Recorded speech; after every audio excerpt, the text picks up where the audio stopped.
Hey everyone, hi. Welcome back to my channel. Today I'm going to be asking myself the question, will this make me miserable? And I'm in a miserable mood. Okay. I laugh, but I am, and I'll get into that in the meat of the video. So hi, welcome. My name is Shelly. I love books and reading. And there is an event coming up called Misery May, although for me it should be Misery April, because I am having a time. And it's nothing, it's all sort of like first world problems and all of that. But man, I am just in a terrible mood. And so if you want to hear someone both excitedly talking about her reading and trying to get out of a miserable mood while talking about miserable books, I would encourage you to subscribe and stick around. Without any further rambling on, let's go ahead and get into the meat of this video. Why am I feeling miserable? Just why? Okay, oh my goodness. So I have been trying new things. I've been trying to do a couple of new things in terms of filming this hobby, this whole YouTube hobby. I've been like working at different things, and I'm trying stuff, and I accidentally deleted my library of sound and images, and I had to recover some of that. So that was a momentary freak out. Then I had a couple of videos that were filmed without sound. Never had that happen before, ever. And then I was trying to do something new, and yet another sort of snafu has happened all within the last week or so. And so I'm just like, why? I mean, this is like, it's fine. It's fine. It's just, I don't know, discouraging. When I am on my soapbox and feeling haughty, I'm like, why me? I'm feeling sorry for myself. I'm like, why me?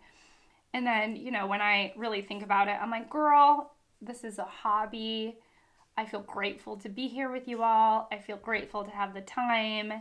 And hopefully I'll be able to choose more miserable books than how I actually feel right now. And knowing authors out there are plenty of way more miserable books than my YouTube snafus, So I thought today I would look through my shelves and ask myself, will this make me miserable? Now, why misery? Because in May we do Misery May. This is a readathon that Gemma of Gemma of Books, and Scott at the channel Gunpowder Fiction and Plot. This is what they have put together.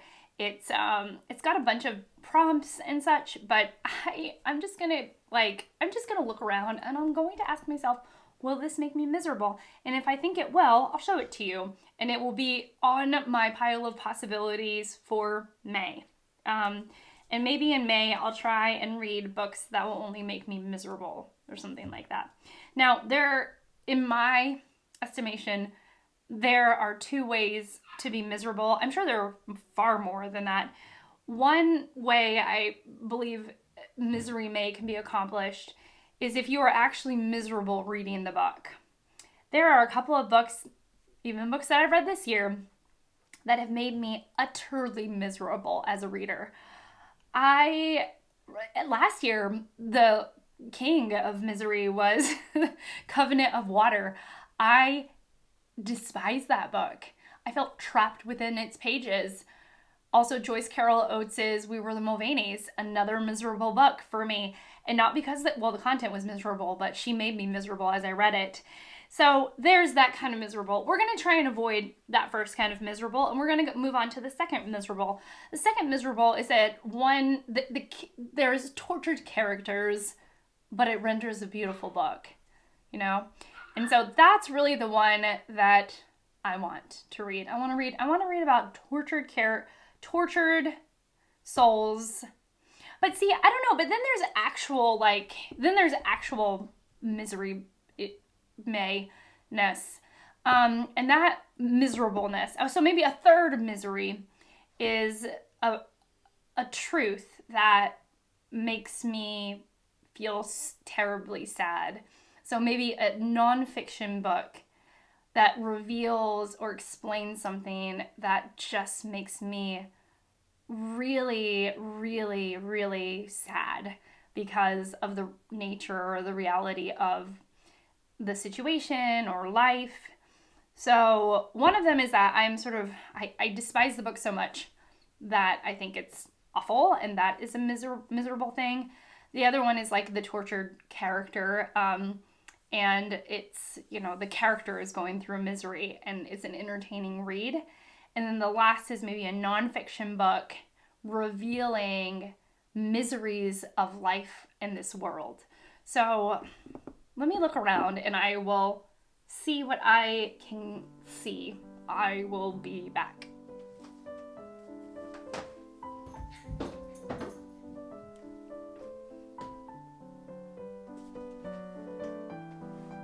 A book that I think will make me miserable in its pages, if I'm being honest, is 1Q84. I've read some Murakami. I'm not a fan. I'm not gonna be reading this chunkster. I pulled this off my unhaul pile because we're saying goodbye to 1Q84 because I don't want to be miserable. So this is the first kind of miserable, and I'm not putting myself through that. Then I'm going to go through then we're going to go to the third kind of miserable. Get it out, Shelley.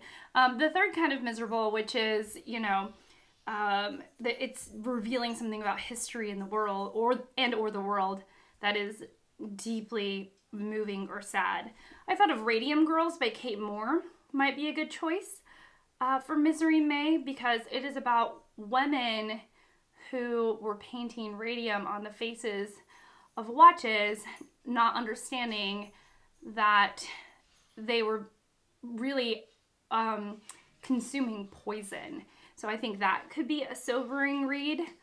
I also think anything by Svetlana Alexievich, whom I haven't read yet, her books will be very sobering in terms of misery, that I will feel all the feelings and I will understand all of the things that, not all of them, I will feel the feelings. I will feel the deep feelings with these books. So these could be good contenders for Misery May.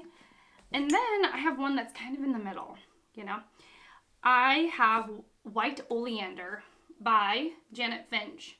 I believe this is a coming of age story. I think it's about the foster care system.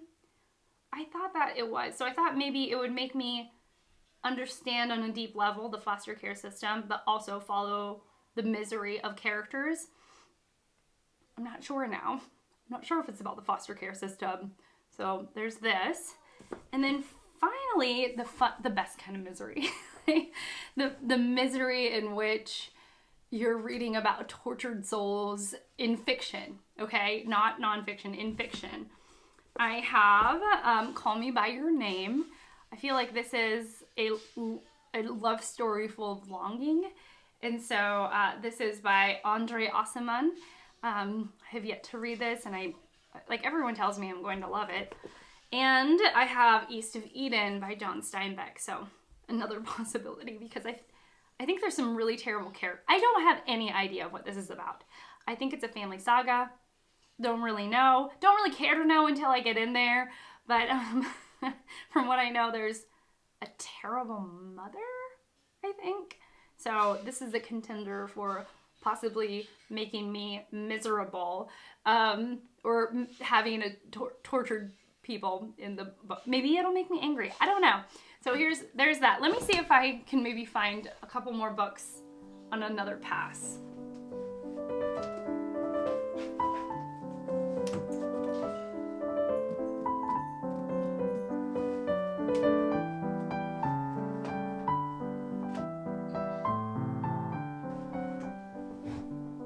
All right, a couple more books that might make me miserable. We have Silent Spring by Rachel Carson, which is about how DDT really killed off so much more than it was supposed to. And the fact that, the idea of Silent Spring is like there's no birds chirping or bugs buzzing or anything. So just terribly sad, and the harmful effects on the environment DDT has. I also have Angela's Ashes, which I have still never read. And this is going to be about the Frank McCourt's upbringing in a very, very, very poor Irish family with a lot of children. It's one of those books that even my dad says, you haven't read it? And I'm like, no, I haven't. I also have the King of Misery, Thomas Hardy, with Tess of D'Umbervilles.